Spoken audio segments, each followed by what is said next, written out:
드립니다. 바쁘시겠지만 좋아요, 알람, 구독 한 번씩 꼭 부탁드립니다. 저에게 정말 큰 힘이 됩니다. 자, 오늘의 주제, 일본 국민, 일본은행 보고서 발표에 정부에게 여태 속았다며 화가 난 이유, 일본 반응, 한국 수출 규제 제발 철회하자, 중국 때문에 너무 힘들다 라는 주제로 여러분들과 한번 이야기를 나누어 보도록 하겠습니다.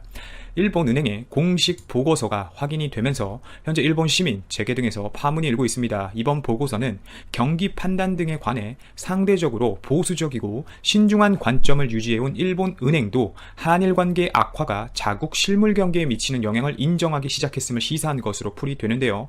이는 한일 관계에 관해 강경 노선으로 일관한 아베 신조 정권의 정치적 부담으로 작용할 것으로 관측되고 있어 일본 정부는 현재 해당 보고서와 관련해 굉장히 긴장한 모습을 보이고 있습니다. 실제 일본 정부가 그렇게 문제가 없다던 한국의 불매운동과 대한 수출 규제로 인한 일본 내부의 경제와 관련된 문제점은 전혀 없다고 했던 발언과 달리 그 결과가 전혀 반대로 나타나고 있기 때문입니다. 특히 오히려 일본이 더 큰 피해를 보고 있다는 이야기가 나오면서 화제가 되고 있는데요. 좀 더 그 내용을 알아보도록 하겠습니다. 실제 한국에서 확산하는 일본 여행 거부 운동과 일본이 강행한 수출 규제에 따른 부정적 영향이 일본 중앙은행인 일본은행 BOJ의 공식 보고서에 반영되었습니다. 일본은행이 15일 펴낸 지역경제보고서 이 사쿠라 리포트를 16일 확인해 보니 한국인 여행객 감소의 영향이 적지 않게 반영된 것으로 나타나는데요.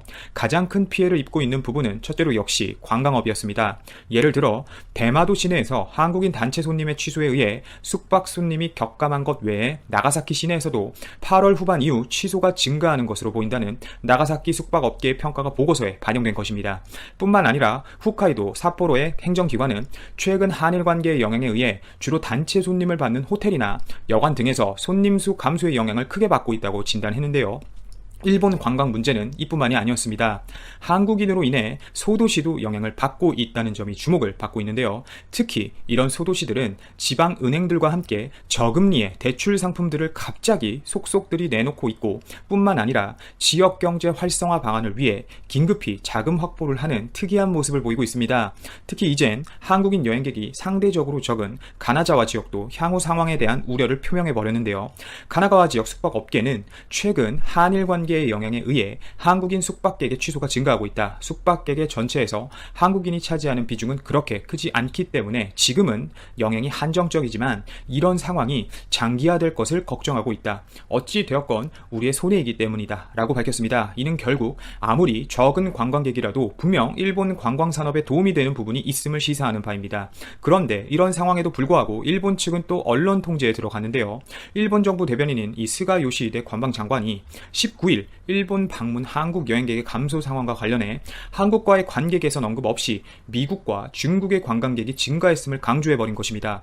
스가 장관은 이날 오전 정례 기자회견에서 지난달 한국의 일본 방문자는 대폭 감소했지만 한편으로 중국은 전년 동기 대비 16%, 미국과 동남아는 전년 동기 대비 13% 대폭 증가했다고 발표를 했는데 현재 이 점이 큰 문제가 되고 있습니다. 실제 주목해야 할 점은 중국은 전년 동기 대비 16% 증가했다는 이 문구에 우리는 집중해야 합니다. 실제 중국인이 증가한 것은 맞습니다만 그만큼 일본인들이 입는 피해가 커져버린 것입니다. 일본이 입은 사실상 두 번째 피해라고 볼 수 있는데요. 이전부터 중국의 관광객들은 많은 민폐 행동으로 인해 구설수에 올라 세계적으로 이슈가 되고 있습니다. 실제 뜬금없이 길을 가다 일본 거리에 가래침을 뱉는다든지 특유의 톤을 활용한 시끄러운 대화를 일부러 한다든지 뿐만 아니라 상의를 탈의한 채로 걸어다니는 등의 문제를 나타내고 있는 것입니다. 또한 호텔 내에서도 흡연을 한다든지 이런 문제가 계속되고 있는데요. 뿐만 아니라 본인들의 행적을 사진에 담기 위해 설치물 등에 올라가거나 조형물 등을 밟고 올라가는 행동을 통해 관광지를 현재 파괴하고 있는 것입니다. 실제로 이집트 피라미드 조형물에 낙서를 하는 모습까지 과거에 보여 붙잡혀간 모습을 보았을 때 충분히 일본 측이 싫어할 만한 부분이겠죠. 특히 이런 모습들은 중국 정부의 중국 내부에서의 통제와 전체주의 문제 등으로 인해 억압받은 성향이 해외여행을 통해 표출되고 있다고 할 정도로 문제가 되고 있는데요. 중국 정부의 중국 내부에서의 압력과 통제는 상상을 초월할 정도라고 합니다. 특히 해외 매체 등을 직접적으로 경험할 수 없고 자유가 억압되어 있다 보니 참고 있던 모든 것들을 나와서 표출한다고 하는데요. 결국 한국인들이 늘어난 중국인을 대신해 일본을 찾아주었다면 굳이 일본 사람들이 겪지 않아도 될 모습들을 줄어든 한국인 대신 중국인을 모객하면서 고통을 겪고 있는 모습인 것이죠. 최근 이런 중국인들의 만행 때문인지는 모르겠으나 26일 홍콩 매체 사우스 차이닝 모닝 포스트에 따르면 SCMP에 따르면 중국 외국어 출판 발행 사업국과 일본 싱크탱크 젤론 NPO가 진행한 연례 설문조사에서 일본인 응답자의 84.7%가 중국에 대해 부정적이라고 답변해버린 것입니다. 실제 일본과 중국은 사이가 좋지 않은 것으로 유명한데요. 특히 중국 정부의 다오이다오, 일본 측이 말하는 센카쿠 열도 등의 문제가 현재 심각한 상황입니다. 또한 중국은 과거 일본과의 전쟁에서 겪은 아픔을 아직까지 간직하고 있는 것으로도 유명한데요. 결국 이런 통계 발표 속에서 또한 아이러니하게 일본은 한국인 관광객을 잃은 입장 가운데 싫어하는 사람들로부터 정신적인 스트레스를 받으면서 일본은 관광산업을 살리기 위해 노력하고 있다는 점입니다. 결국 이 모든 것들이 일본인들이 직접적으로 간접적으로 입는 피해라고 볼 수 있겠죠. 최근 일본이 진행했던 행사가 하나 있는데 그 행사는 바로 럭비 월드컵입니다. 올해에는 일본 입장에서 발표하길 다행히 럭비 월드컵을 관람하러 온 관광객들로 인해 이 호재를 활용해 한국인 감소의 충격을 만회할 수 있을 것 같다는 발언을 했는데요. 하지만 이마저도 쉽지 않다는 것이 현지인들의 이야기입니다. 결국 그 이유는 한국인 여행객의 비중이 워낙 큰 점을 고려한다면 일회성 행사로 계속 공백을 메우기는 쉽지 않을 것이란 전망이기 때문이죠. 세 번째 피해는 바로 산업계의 피해라고 볼 수 있습니다. 도쿄를 포함한 7개 광역자치단체와 야마나시현, 나가노현, 나가타현을 포괄하는 간토쿠시네스 지역의 수출 동향을 진단한 부분에는 수출 규제를 강화하니 한국 기업의 재고 수요가 일시적으로 늘었으나 장기적으로는 우려된다는 의견이 담긴 것입니다. 실제 이 간토쿠시네스의 한 전자부품 장치 업체는 한국을 향한 수출 관리 운용을 수정한 것을 계기로 한국 기업이 재고 늘리기에 나서면서 수주가 일시적으로 증가했다. 하지만 중장기적으로는 한국 기업이 대체 조달처를 확보해 국내 기업, 즉 일본 기업의 시장 점유율을 상실할 것을 우려하고 있다고 밝혀버렸습니다. 결국 한일 관계 악화에 따른 경제 상황 우려는 수출 등 산업 분야에서도 표출이 되어버린 것입니다. 결국 이 모든 것들이 일본 정부에서 전혀 한국에 대한 수출 규제로 일본에 피해가 없다고 했지만 정작 가장 보수적이라고 일컬어지는 일본은행의 중요 보고서에서 결국 인정을 해버려 현재 일본 국민들은 이제서야 본인들이 막심한 피해를 입고 있다는 사실을 깨닫고 있는 것인데요. 최근 아베 정부는 최측근 스가와라 전 경제산업상의 비리 문제로 대국민 사과를 하는 모습까지 보이고 있어 아베 정부의 신뢰도는 더욱 추락하고 있는 이 상황에 현재 이 일본 보고서까지 점점 더 일본 국민과 일본 네티즌을 통해 확산이 되면서 점점 더 일본 사람들은 현실을 깨닫고 있는 부분이며 오히려 한국 때문에 걱정을 하고 있는 상황입니다. 특히 25일 스가와라 전 경제산업상이 사퇴를 한 데 이어 새로운 신임 경제산업상이 아베에 의해 임명된 가운데 그 자리에서 즉시 대한국 수출 규제는 여전히 WTO에 전혀 위배가 되지 않는다는 발언을 즉시 하는 등의 모습을 보여 당분간 일본 측의 피해는 지속적으로 불어날 것으로 전망을 하고 있습니다. 이낙연 총리가 전한 문재인 대통령의 친서를 쳐다도 보지 않은 일본 정부는 결국 당장 관계 개선의 의지가 없어 보이네요. 즐거운 라디오 이만 방송을 마치도록 하겠습니다. 오늘도 제 방송을 들어주셔서 진심으로 감사드립니다. 도움이 되셨다면 좋아요, 알람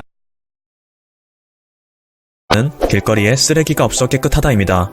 이것은 규칙을 반드시 지켜야 한다는 일본의 국민성과 다른 사람에게 미움받기 싫어하는 강박감이 불러온 결과인데요. 쓰레기가 없는 문화 자체는 좋은 것이기 때문에 배울 점이 있기도 합니다. 그런데 일본에서는 그것의 정도가 너무 지나쳐서 이상한 일도 벌어지곤 하죠.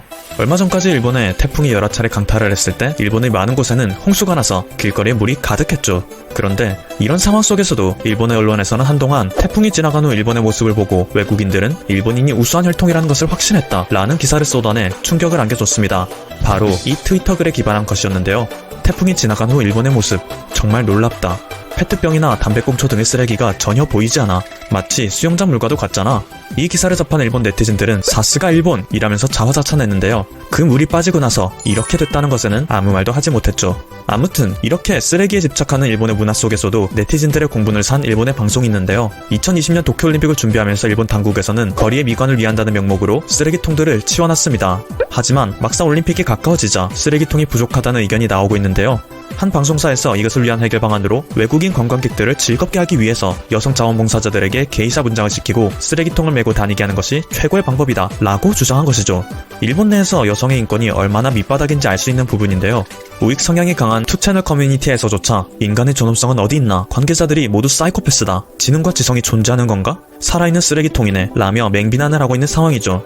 두 번째 소식입니다. 현재 일본 네티즌이 비판을 한 것은 앞선 내용뿐만이 아닌데요. 최근 한국에 대한 수출 규제 조치를 열렬히 지지하면서 경제산업상 임명됐던 스가와라 이슈가 선물 리스트까지 작성하며 유권자들에게 금품을 뿌린 내역이 적발되었습니다. 이 선물 리스트 안에는 아베 신조 총리 등 각종 정치권 유력 인사들의 이름도 들어있었는데 이것이 밝혀지며 스가와라 이슈는 즉각 사퇴를 했죠. 이후 새로운 경제산업상으로 가지야마 히로시가 지명되었는데 이 후보가 취임 회견에서부터 한국을 향한 수출 규제에는 아무런 문제가 없었는데 한국이 WTO에 제소를 하였다 라며 맹목적인 한국 때리기를 하여 일본 네티즌들은 눈살을 찌푸리고 있습니다. 전임자의 비리로 인해 새로 임명됐으면 재발 방지 약속과 더불어 좀 더 미래지향적인 이야기를 해서 일본 국민들에게 신뢰를 얻어야 하는데 악화된 여론을 혐한을 통해 덮으려는 아베 총리의 수작인가? 라고 의심하는 네티즌들이 늘어나고 있는 거죠. 일본의 정치 방향에 대해 근본적인 의구심을 품는 국민들이 늘어나고 있는 상황입니다. 세 번째 소식입니다. 자국에는 이렇게 부끄러운 일이 많이 발생하는데 정작 한국에서는 영원한 일본의 우방이라고 믿었던 스페인과 특별한 관계가 될 것이라는 소식이 전해지자 일본 네티즌들은 씁쓸함과 열폭을 보여주고 있습니다. 지난 10월 23일 스페인 국왕 부부는 내년의 한국 스페인 수교 70주년을 맞아 양국 간 교류 협력을 확대하기 위해 한국에 방문했습니다. 포시즌스 호텔에서 열린 비즈니스 포럼에서는 유라시아 서쪽 끝의 스페인과 동쪽 끝의 한국이 협력한다면 공동 번영이 빠르게 실현될 수 있을 것이다. 4차 산업혁명 시대에 대비하여 자율주행차, 스마트시티와 같은 5G 기반 핵심 서비스 분야에서 협력이 중요하다. 스페인 기업은 한국에서 성공적으로 풍력 발전 단지를 조성했고 한국 기업도 스페인에서 1000메가와트급 대규모 태양광 발전 사업을 추진 중인데 앞으로 기후변화에 대응한 친환경 에너지 협력이 가능하다라는 이야기가 오갔죠. 이후 펠리페 국왕은 LG 사이언스 파크를 방문하여 LG전자의 세계 최초 롤러블 TV인 LG 시그니처 올레드 TV R을 보며 그 기술력에 감탄을 금치 못했는데요. 사실 펠리페 국왕은 정보통실 기술 분야에 대한 관심이 남달라 방한 전부터 LG그룹을 방문하고 싶다는 뜻을 전해왔고 정부 간의 비즈니스 포럼이 끝나자마자 LG의 사이언스 파크에 방문한 것이었죠. 그중 특히 LG 시그니처 올레드 TV R은 세계적 권위의 디자인상인 아이디어 2019에서 금상을 수상하는 등 세계 3대 디자인상을 모두 수상할 정도로 전 세계적으로 인정을 받은 제품입니다. LG전자는 스페인의 마드리드에 혁신적이고 친환경적인 제품으로 구성된 LG홈을 지으며 유럽 공략에 나섰었는데요. 전세계 100세 가전의 선두를 달리고 있는 LG전자가 유럽에서도 큰 성과를 이룰 수 있기를 기원해봅니다. 지금까지 퍼플튜브였습니다. 여러분의 구독과 좋아요 그리고 알림 설정은 컨텐츠